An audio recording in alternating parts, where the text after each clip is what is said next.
Chapter 6. Gano kayo katagal? Nagpipigil na galit na muling tanong niya at masama pa rin ang tingin. 3 years sir. I cheated kung yun ay gusto niyong malaman. Nagsisisi ako na sinayang ko ang 3 years na yun para sa bagong kilala ko lang. Kurt seriously looking at me while saying those words. Kita ko rin ang guilt na nararamdaman niya. Napatili naman ako nang bigla na lang bumulagta sa sahig si Kurt. Nakita ko ang pagdugo ng gilid ng bibig niya. Inawat naman ni Jepeth si Kel at inalalayan naman ni Billy si Kurt. Kita ko ang sobrang galit sa mga mata ni Kel. Isang sapak lang binigay niya kay Kurt pero parang binuhos niya sa isang suntok na yun ang galit niya. Umalis din agad si Kel kasama si Jepeth. Napatulala naman ako sa ginawa ni Kel. Hiway, Ses, ano yun? Anong ibig sabihin nun ha? Panipi. Bastard. Nanggigil talaga ako sa ex ng asawa ko. Kung alam ko lang na kanina pa pala namin kasama ang walang hiya na yun kanina ko pa sana siya sinapak. Oo nga at part na lang siya ng nakaraan ni Brianna pero hindi pa rin matanggap ng isip ko na ilang beses na may nangyari sa kanila ng asawa ko. Ayaw ko man tanggapin pero nagseselos ako sa nakaraan. Don't get me wrong. Mahal na mahal at tanggap ko ang asawa ko kahit hindi na ako ang nakona sa kanya. Ayaw ko lang tanggapin na natikman na ng ibang lalaki ang sarap na nararanasan ko sa asawa ko. Pero wala na akong magagawa at nakakaasar talaga yun. Sisiguraduhin ko na mabubura na sa isipan ng asawa ko ang nangyari sa kanila. Papalitan ko ng magaganda at masasayang alaala namin. And I'll make sure na ang akin lang ang hahanap-hanapin niya. Napangisi naman ako sa naisip. Nakakaasar pa talaga yung kung paano niya tignan ang asawa ko kanina. Obvious naman na may gusto pa rin siya sa maganda kong asawa. Sorry siya akin lang ang mahal kong asawa. Pinagsusuntok ko ang pader para lang mailabas yung selos at galit na nararamdaman ko. Kulang ang isang suntok na binigay ko sa gagong yun. Pasalamat siya din ang asawa ko kaya kahit papano nagpigil pa ko. I need my baby now. I dialed my wife's number and told her to come in my office. I need to come and I need her. Siya lang makakapagpakalma sa akin. Baby, oh my gosh. What happened to your hand? Bakit puro dugo? Natatarantang tanong ng asawa ko. She's very beautiful kahit ano pa maging ekspresyon ng mukha niya. Hinapit ko siya sa baywang at pinaupo sa lap ko. Ipinlig ko ang mukha ko sa dibdib niya at niyakap ang mga braso ko sa bewang niya. Niyakap naman niya ako pabalik at hinaplos ang aking buhok. This is heaven. Ang bango pa ng dibdib niya. Baby, gamutin ko muna yung kamay mo. Please. Nag-aalala ako. Isa sa rason kung bakit mas lalo ko siyang minahal dahil napaka-maalaga at maaalalahanin. I'm fine, wife. Kailangan ko lang talaga mailabas ang galit ko. Don't worry malayo naman ito sa bituka. Hinampas naman niya ako ng mahina sa aking braso. Loko Kal pinag-aalala mo ko. Sinuntok mo ba yung pader o may ibang tao ka pang sinuntok? Umayos ka ha. Mahal na mahal ko talaga ang babaeng ta. Ang cute mag-alala may kasamang pagbabanta. Jepeth, please bring here the medicine kit and lock the door when you leave. Copy, sir. Nadala naman agad ni Jepeth ang medicine kit. Alam niya ang gagawin niya. Bawal siya tumingin sa asawa ko. Nahihiya naman ang asawa ko ngayon dahil nakita ni Jepeth na nakakondong siya sa akin. I don't care. Gusto ko ganito lang kami. Banilinan ko naman si Jepeth na wag magpapapasok ng kahit sino. Hindi naman nagtagal si Jepeth. Lumabas din agad at nilock nga ang pinto akin na baby, gamutin ko yang sugat mo. Kinuha niya sa akin ang medicine kit pero hindi ko binigay. Nagtataka naman siyang tumingin sa akin. Pinasaklang ko ng upo paarap sa akin ang asawa ko. Sinadya ko talagang ay upo siya sa paborito niyang talong na ngayon ay sobrang tigas na. She gasped when she felt my hardness. Siya ang gumalit, siya rin ang magpakalma dyan sa alaga ko. Baby, pwede bang unahin muna natin gamutin yang kamay mo? Mamaya na yang gusto ng ano mo. Kailangan niya rin magamot baby. Ikaw lang makakagamot dyan. I said in a hoarse voice. Sinasadya ko talagang akitin siya. Akin lang dapat ang hanapin niya kaya mas kailangan ko pagalingan ang performance ko. Inabot ko sa kanya ang medicine kit at inilapit sa kanya ang duguan kong kanang kamay. Kinuha niya muna ang wet tissue sa tabi para panasan ang dugo bago lagyan ng betadine at benda. Habang ginagamot niya ang sugat ko ay tinititigan ko naman siya ng malagkit. Naramdaman niya ata ang pagtitig ko sa kanya dahil naramdaman ko na bigla siyang na-tensed. Inilapat ko ang kaliwang kamay ko sa likod niya at marahang hinahaplos. Kita ko na nakikiliti siya sa ginagawa ko. Ipinagpatuloy ko ang paghaplos sa kanya hanggang pababa sa hita niya. Dahan-dahan ko hinahaplos ang hita niya papasok sa loob ng skirt niya. Baby naman wag ka muna magulo. Please. Nakanguso niyang saway sa akin sarap halikan. Why? Hindi naman ako magulo Nakangisi kong sabi. Hindi daw. Ipirmi mo nga ang kamay mo. Mamaya may kumagat pa dyan. Natawa naman ako sa sinabi niya. Gumagaan talaga pakiramdam ko pag nakakausap ko siya. Parang exciting yun baby May nanggangagat pala dito sa loob ng skirt mo. Syempre wala. Huwag ka maharot, hindi na ako matapos-tapos dito. Hindi ko muna pinagapang ang kaliwang kamay at itinambay muna sa mambak niyang puwet. At saka tumitig sa dibdib niya. Napapalunok ako ng laway para kasi ang sarap lamutakin. Hindi ko maiwasan na padeanan ng dila ang labi ko. Natatakam ako sa nakikita ko. Takyusan ko kaya yang mata mo Mr. Guevara. Kung hindi kamay mo ang malikot, yang mata at isip mo naman.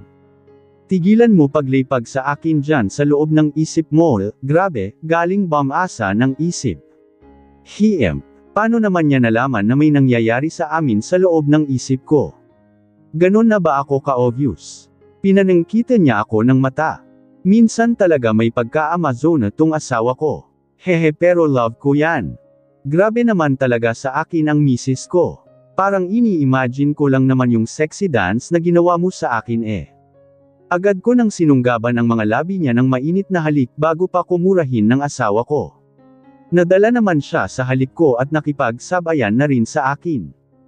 Ikanawit na niya ang kamay niya sa batok ko at ipiniligpakanan ang ulo niya para mas mahalikan ko pa siya. That's my girl. Hindi nagpapatalo sa akin. Hinawakan ko naman ang magkabilang bewang niya at inalayan siya na igalaw ang balakang niya sa akin. Sinunod naman niya at siya na ang kusang gumagalaw sa balakang niya. Napapaungol na ang asawa ko sa gitna ng halikan namin. Kinapa ko ang butones ng blouse niya at isa-isa na itong tinanggal. Hanggang ngayon natatawa pa rin ako sa asawa ko. Nakabusangot talaga siya kasi gusto pa talaga niya yumisa. Lagi kasi nakikipaglaro sa kanya ang mga anak namin at hindi naman niya matanggihan. Kaya hanggat may pagkakataon dito sa office niya kuminumakbang. Pinagbibigyan ko na dahil hinahanap ko rin naman. Parang kulang ang araw namin pag wala kaming kababalaghan na ginagawa. Andito na ako ngayon sa station ko at kakaibang tingin ang binabato nila sa akin. Kumalat na kasi ang balita sa nangyari kanina sa pantry. At si Elena ay ubod ng sama ng tingin sa akin ngayon. First, maduling ka sana. At syempre ang kumare kong expired na si Alice, hindi din pahuhuli sa balita. Talagang kinukulit niya ako. Pektus talaga sa akin mamaya si Billy. Hiyoy, ikaw mare ha. May hindi ka sinasabi sa akin. Kanina mo pa iniiwasan ang tanong ko. Kaya ba lagi kang wala tuwing lunch kasi anden ka sa super hot mong jowa? Babe, manahimik ka dyan. Wag mo kong babe. Dahil dyan sa kadaldalan mo na issue tuloy tong best friend ko at nasapak pa ang kaibigan nating si paring Kurt. Sorry na nga, okay. Wag ka naman pumuri ng ibang lalaki. Mas gwapo naman ako dun no. Lintian ka. Nagseselos ka na naman tapos on-okan mo na naman ako. Napangiwi naman ako sa dalawang Parang magtropa lang. Naku mare, wag mo napansinin yan si Billy. Mula ngayon hindi ko na siya asawa, magkapit bahay na lang kami. Babe naman, ayan kasi hater. Ano na nga ses? Malapit na ako magtampo talaga sayo. Napahinga naman ako ng malalim. Si Kel ang ama ng mga anak ko. What the heck? Ano? Tandang padamdam. Hindi nga ses. Kaya naman pala kagwapo at kaganda ng mga inaanak ko napakagwapo naman ng tatay. Siya, hinaan mo nga yung boses mo baka marinig ka ng mga kapitbahay. Tsaka parang sinabi mo naman na ang pang 3T ko. Sorry naman ses. Ang ibig kong sabihin ang ganda ng combination ng jeans nyo. Hehe, first, Promise me to keep your mouth shut ha.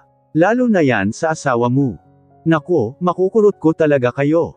Hindi naman kailangan ipangalandakan sa lahat na siya ang ama ng kambal ko. Low-key lang tayo. Don't worry sis, pag nagdaldal yang asawa ko ibang bibig ang isasalpak ko dyan. Hehe, so, paano pala nangyari at biglang siya ang naging ama ng mga anak mo?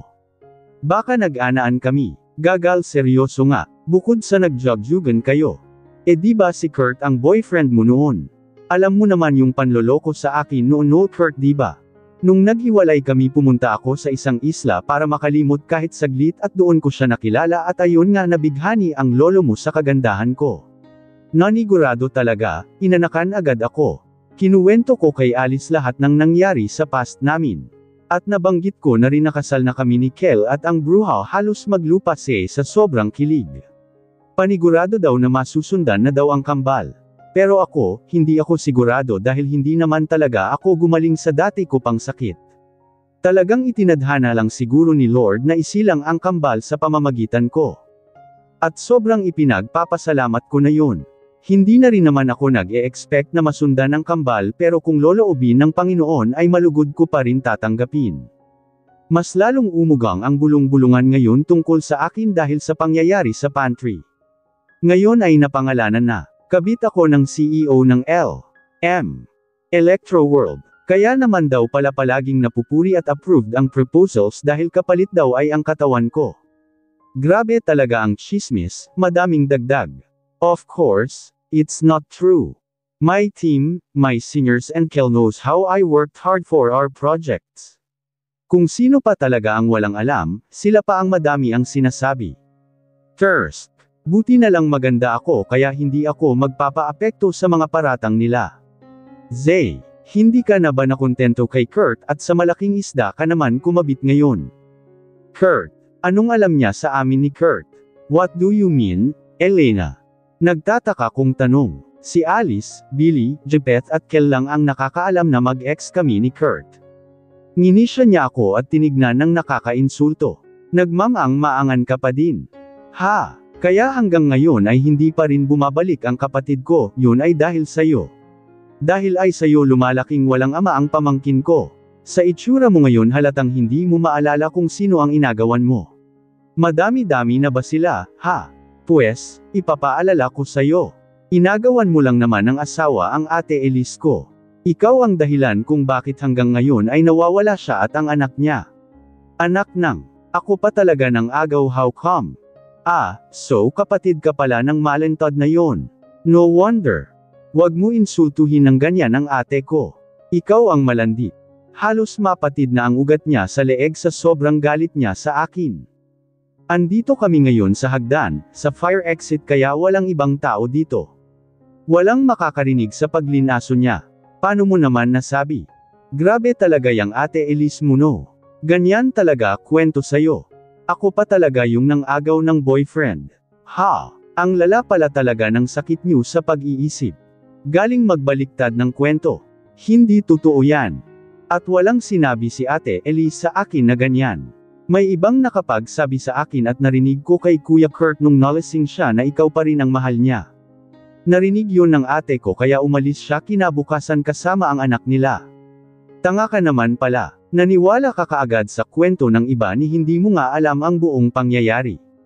Para sabihin ko sa iyo ako ang original na girlfriend ni Kurt. 3 years na kaming magkarelasyon at alam yun ng ate Elise mo pero anong ginawa niya? Na-in-love pa rin siya sa lalaking hindi naman kanya. At yung anak nila, bunga yon ng pagtataksil nila sa akin. Kaya wag ka umasta sa akin ngayon na parang ako pa ang maruming bubble ako ang inagayan dito hoy. Bakit hindi mo alamin ang totoo? Hanapin mo yang kapatid mo at tanungin mo siya. Tanungin mo si Kurt at tanungin mo lahat ng katrabaho namin noon sa kumpanya para hindi ka naman bubble, nanggigil talaga ako. Hindi siya nakaimak sa mga sinabi ko. Ano ka ngayon ha? Tinalikuran ko na rin siya. Ang dami ko ng nasayang na oras sa kanya. Buti na lang talaga marami akong naipong ganda. Dumiretso ako sa opisina ng asawa ko para magpahupa ng inis. Baka masungitan ko pa ang mga katrabaho ko. Ah, ma'am. Hindi ko pinansin si Jepeth at diretso lang akong pumasok sa loob. Napataas naman ang kanang kilay ko nang makita kong may katawanan ang malandi kong asawa. Isang maganda, sexy at matangkad na babae na palagay ko ay isang model. Nagulat naman si Kel pagkakita sa akin, "Baby, bakit andito ka? Bakit bawal na ba? Parang aabot na ata sa poste ng Meralco ang pagtaas ng kilay ko." "Hindi. Ang ibig ko sabihin nagulat lang ako sa pagdating mo. Sino namang hitad na ta?" Nakataas kilay din siyang nakatingin sa akin at parang nagtataka din kung sino ako. "May bisita ka pala. Nakakaistorbo ata ako." No baby. Okay lang kahit andito ka. Hindi rin naman siya magtatagal dito." "Who is she, Mike? Flavor of the month mo." Parang nagpantig ang tenga ko sa narinig. "Honey, shut up. Honey." Tinignan ko ng masama si Kel. "Ako ang baby tapos meron pa palang honey." "Ah, baby, Honey Lou talaga ang pangalan niya. Wag mo ako pag-isipan ng masama dyan." "So, ano naman kung Honey ang pangalan niya? Kahit tawagin mo pa siyang sweetheart darling, wala akong paki." Mainit na nga ulo ko dahil kay Elena tapos ang asawa ko makikita ko pang nakikipagharutan. Kahit mukhang alipanga pa yan, pagsiselosan ko yan. Gosh, hindi ko gusto ang mood ko ngayon. Haha. "Love you, baby. I love how you get jealous." Buang nata. Ginawa pang katatawanan pagseselos mo. Hahaha. Siya na ba ang asawa mo, Mike? Ang cute niya pala magselos.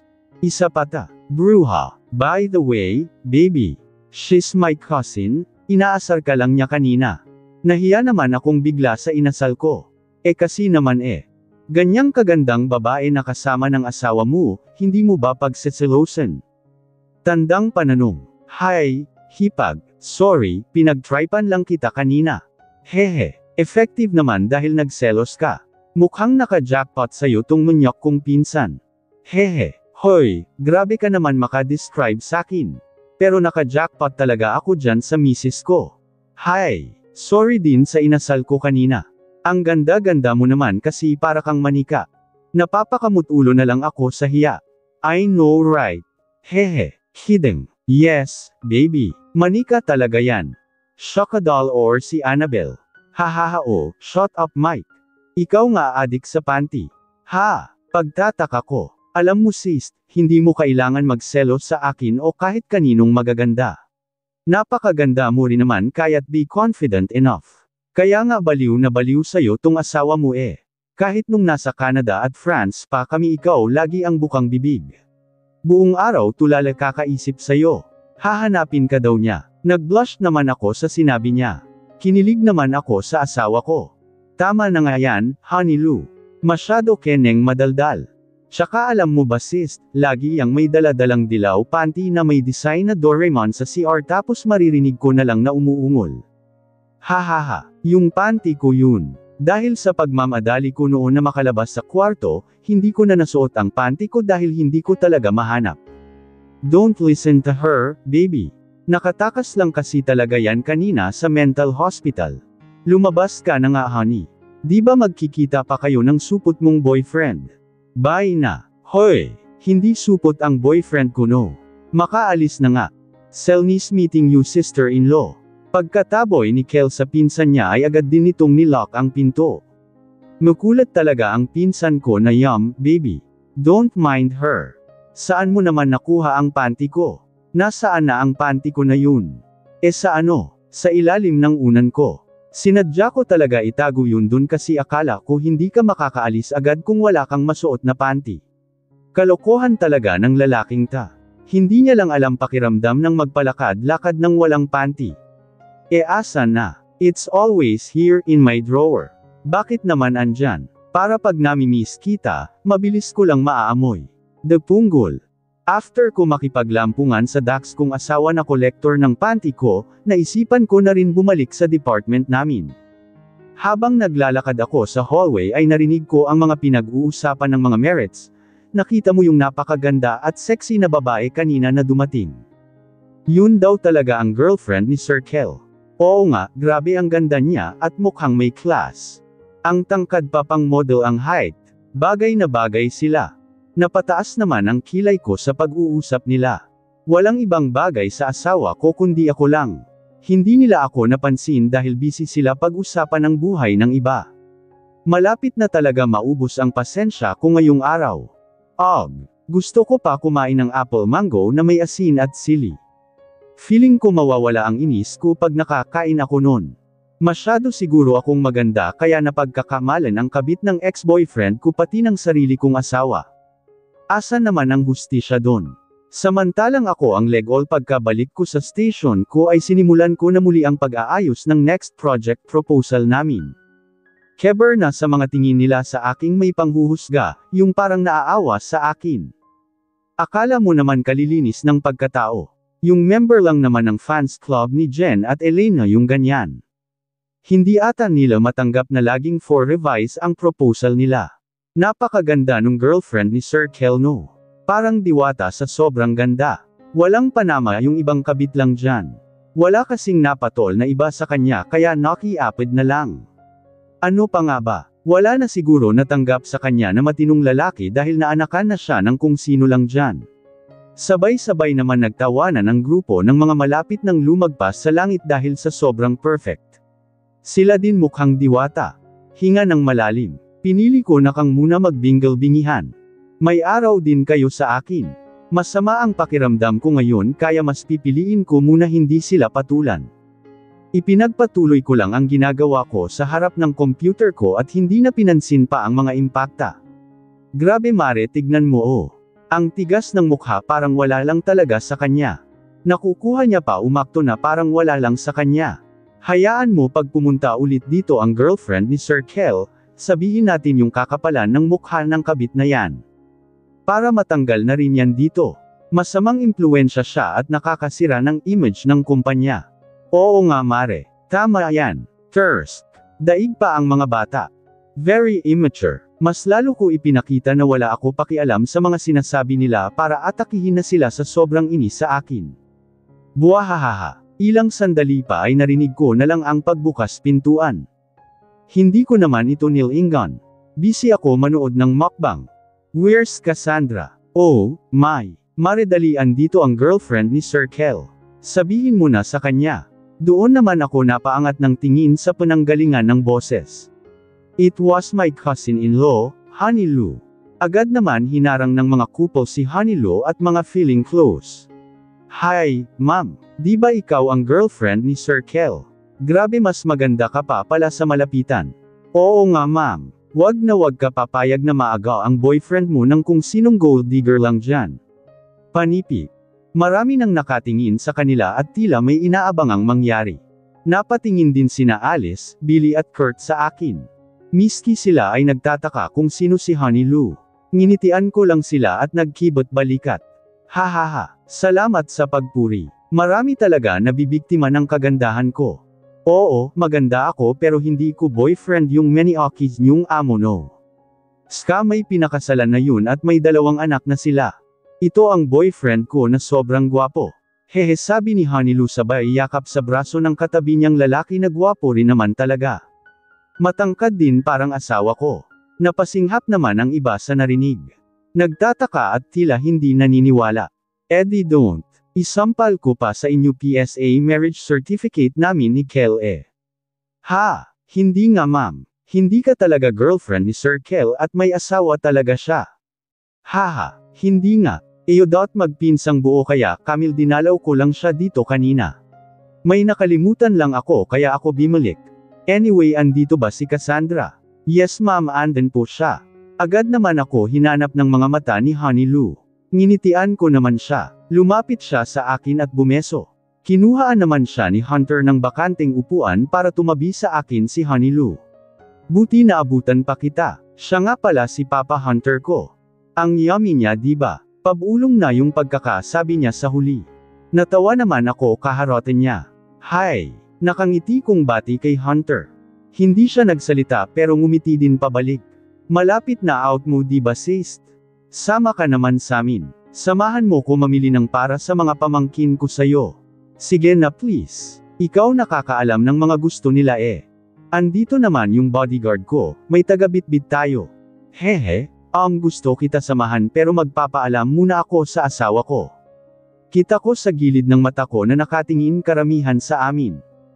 Mga chismosa talaga. Akala siguro ng mga ito ay susugurin ako ni Honey Lou para awayin. Parang mga hindi pa makapaniwala sa sinabi ko na may asawa na ko. Okay, sige puntahan ko ulit asawa mo. Ipagpapaalam din kita. Sapakin ko talaga siya pag hindi kanya pinayagan. Natatawa naman ako sa inaste niya para siyang bata. Masaya siyang kausap at very down to earth. Swerte ko magkaroon ng hipag na kagaya niya, sana swerte din sa mother and father-in-law. Kumabog naman bigla ang dibdib ko sa naisip. Sana magawa din nila ako tanggapin or kahit yung mga apo na lang nila.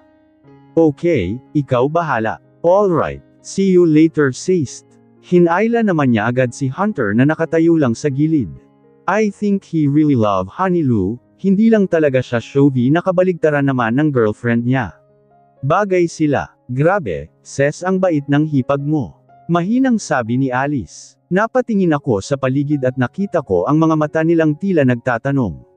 Wala naman ako kailangan explain sa kanila kaya bahala sila dyan.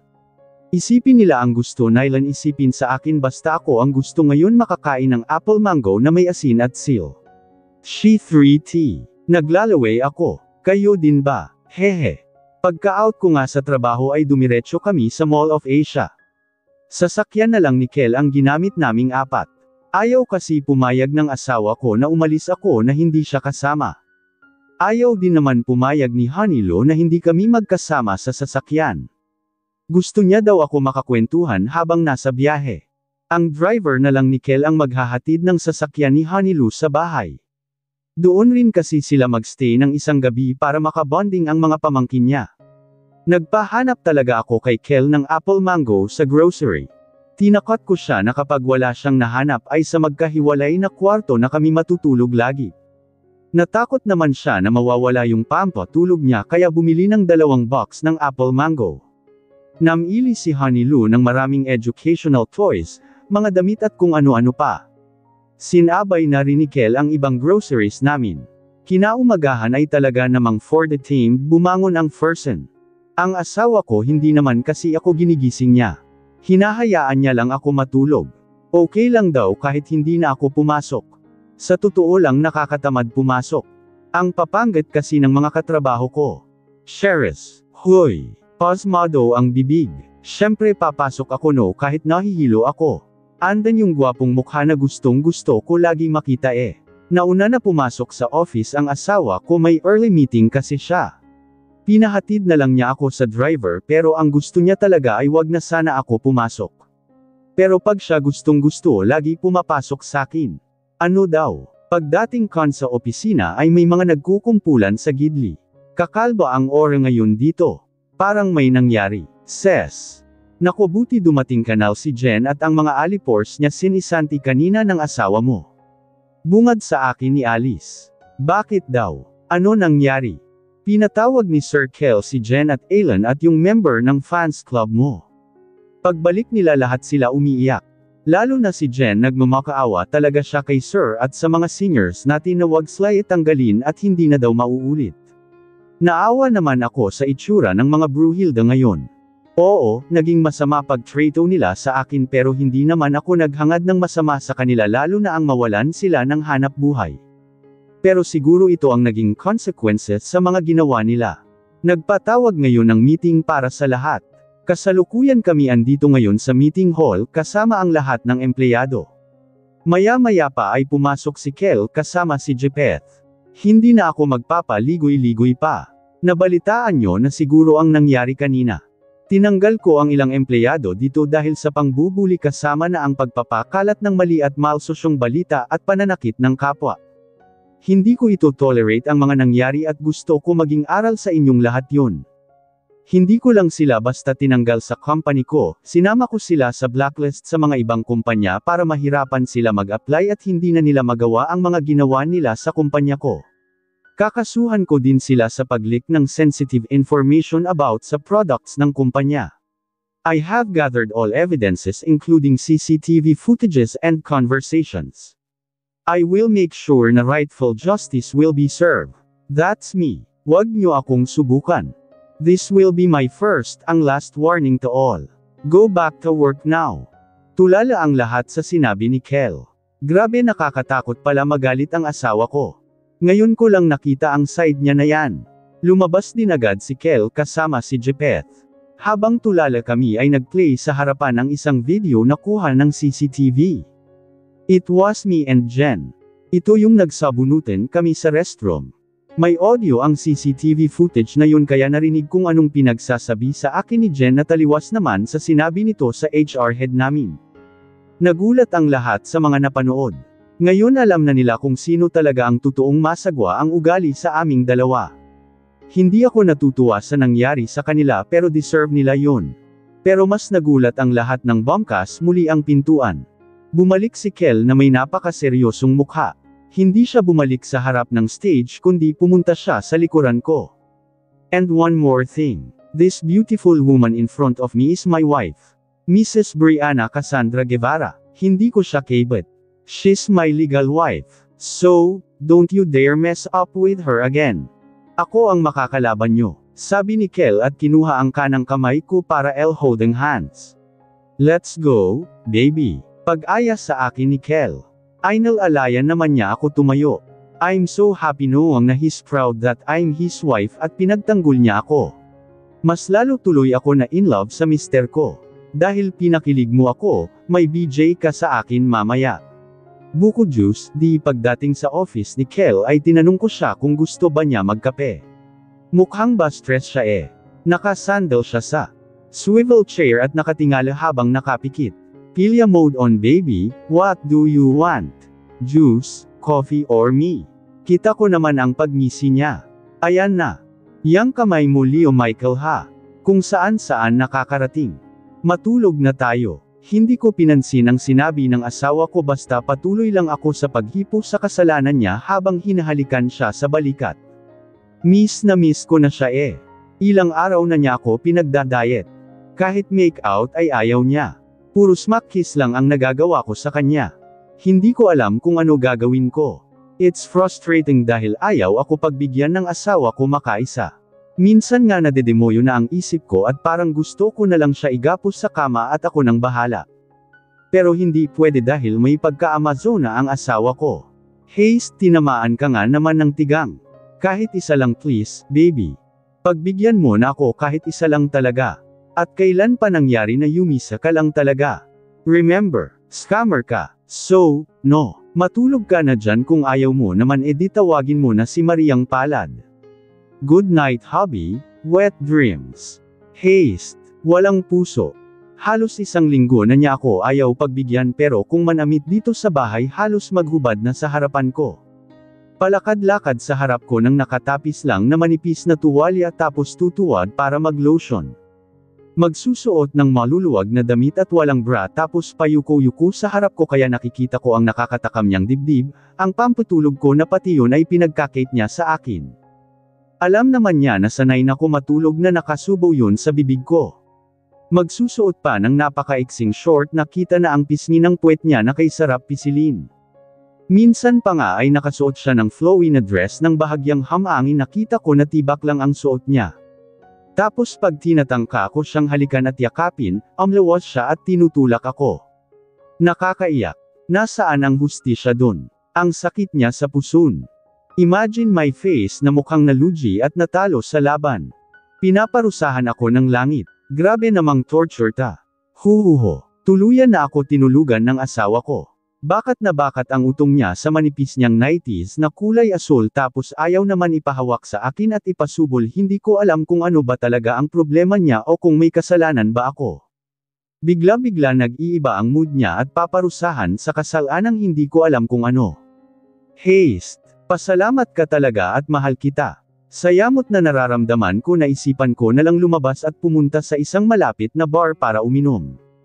Niyaya ko na rin si Jepheth at Felix, ang mayor kong kaibigan na nagkasal sa amin ni Brianna. Kahit nayayamot siya sa akin dahil ang lalim na daw ng pagkakabaon niya, inistorbo ko pa. E di sana all. Thirst. Kainggit. Kinuwento ko sa kanila ang pagpapahirap sa akin ng asawa ko. Wala naman akong maalala na kasalanan ko sa kanya. Ang hirap naman nito, naglalaro kami ng hulaan ng kasalanan. Hahaha. Akala ko naman napaka ng problema mo sa kumpanya mo kung makaistorbo ko sa S3X Life ko. Problema mo lang pala yung S3X Life mo, dinamay pa sakin. May kapalit taasan mo share ko sa kumpanya. Natatawang sabi ni Felix. Langya, haha, funny, sarcastic kung sabi. Baka naman sir may pinagselosan si Ma'am Cassandra. Hindi kaya nakita niya kayong magkasama ni MS Yvette noong nag-meeting kayo. Bakit naman siya magseselos kay Yvette? At wala naman siya sinsabi sa akin na may pinagseselosan siya. Nagtataka kung sabi. Wala naman kasi ako makitang dahilan para magselos ang asawa ko kay Yvette na isang investor sa company namin. Di hamak naman na mas maganda at hot ang asawa ko sa kanya. May pagkapandak lang ang asawa ko pero okay lang yun dahil pagdating sa kama pantay lang kami. Hehe, kaso nga ayaw ka pagbigyan. Pagkontra pa ng isip ko.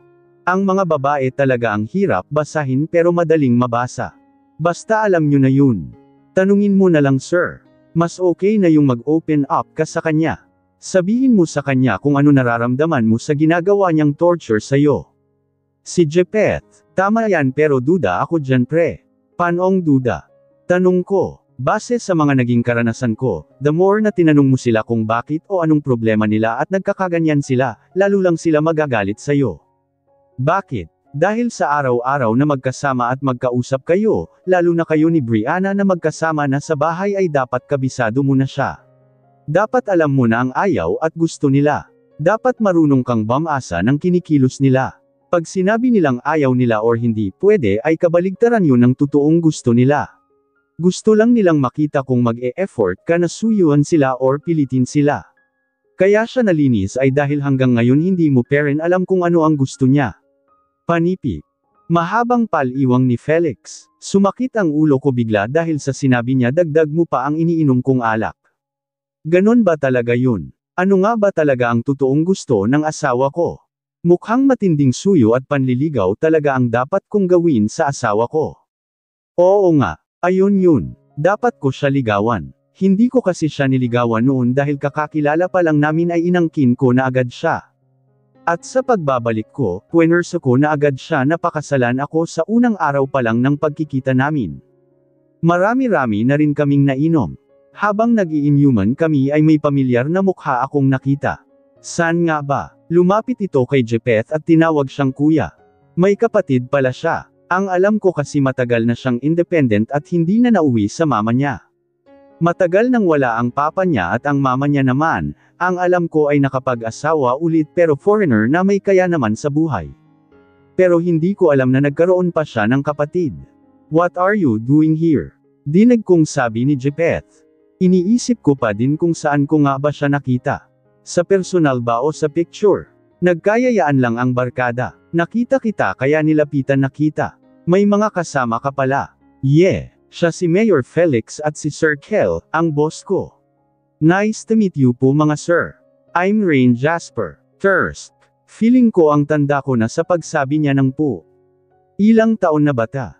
Parang kaidaran lang ng asawa ko. Siya nga pala ang half-brother ko, sir. Rain Jasper. Rain Jasper, tumatanda na ba ako at hindi ko na maalala? Baka kamukha niya lang, sir. Siguro nga. By the way, nice meeting you too. Nagkasiyahan pa kami saglit kasama ang kapatid ni Jepeth pati ang iba nitong mga kaibigan. Mga negosyante din pala sila pero baguhan pa lang sa paghawak sa negosyo. Nagkaroon pa kami ilang pictures. Hindi naman kami umupa ng mga babae. Takot ko lang sa asawa ko. Hindi ko na namalayan ang oras at 3:00 na ng madaling araw. Dali-dali na ako umalis at baka magising ang asawa ko. Lagot talaga ako baka madagdagan pa ang pang-torture niya sa akin. Pagkadating ko sa bahay ay dahan-dahan kong binuksan ang pintuan ng silid namin para hindi magising ang asawa ko. Tagumpay ko naman ito na isara nang makapasok ako. Pero ganun na lang ang takot ko nang makita ko ang asawa ko na nakaupo sa lang isahang sofa. Seryoso siyang nakatingin sa akin pero hindi siya nagsasalita. Lalo naman ako kinabahan, baby, bakit gigising ka pa? Kinakabahan kong tanong, saan ka galing? Ano dyan lang sa malapit? Specific na sagot ang gusto ko. Saan ka galing? Natatakot na ko sa asawa ko sa 8,555 Donna Carmen Street. Corner Kalayaan Avenue, Makati City. Malapit na bar lang dyan. Nakipag-inuman lang ako kay Mayor Felix at Jepeth. Promise yun ang talaga, baby. Wala akong ginawang kalokohan. Hindi siya nagsalita at nakatingin lang sa akin ng seryoso. Hindi ko alam kung ano ang nasa isip niya. Ngayon ko masasabi na hindi ko pa pala talaga lubusang kilala ang asawa ko. Magbibihis lang ako, baby. Matulog na rin tayo. Dali-dali na akong pumasok sa banyo at siniguradong inalis ang amoy ng alak at usok sa katawan ko. Paglabas ko ay naabutan ko na ang asawa ko na nakahiga na. Nakatalikod siya sa akin. Pagkahiga ko ay agad ko naman siyang niyakap. Hindi naman siya pumalag. Baby, matulog na tayo, Kel. Kel. Lagot na, hindi na baby or hubby ang tawag sa akin. I'm sorry baby kung lumabas ako nang hindi nagpapalam. Gusto ko lang talaga uminom. Si Felix at Jepeth lang talaga ang niyaya ko pero nakasama din namin ang kapatid ni Jepeth at ibang kaibigan nun. Hindi pa rin siya nagsalita. Silent treatment. Yan ang binibigay niya sa akin ngayon. Kinuha ko ang cellphone ko at ipinakita sa kanya ang pictures namin kanina para maniwala siya. Turn engine naman siya sa pictures pero agad nanlaki ang mata. Nagtaka naman ako sa inakto niya. May kilala pa ba siyang iba bukod kay Jepeth at Felix? Why baby, kilala mo ba sila? Nothing. Naniniwala na ko sa'yo. Matulog na tayo. Parang may something. Pero hindi ko muna siya pipilitin ngayon dahil bad mood siya sa akin. Kailangan ko muna siya suyuan ng husto. Naisipan kong i-date siya sa weekend sa lugar kung saan kami unang nagkakilala. Sa Kabilao Island, napangiti naman ako sa naisip. Ipinasok ko naman ang kanang kamay ko sa loob ng nighties ng asawa ko. Pinisil-pisil ko ang dibdib niya. Nami-miss ko na talaga ang babies ko na ta. Kahit ito lang baby please pagbigyan mo na ako. Behave ako promise. Huminga naman siya ng malalim at hindi na umimik. I guess pumapayag na siya. Hehe, agad din naman nakatulog ang asawa ko at sinamantala ko naman yun para ipatihaya siya. Dahan-dahan kong ibinaba ang suot niya hanggang lumabas ang kanang dibdib niya. Dahil mukulat ako, hindi ako papayag na lilipas pa ulit ang isang araw na wala ang pampatulog ko. Bahala na masapak ng asawa bukas. The best talaga.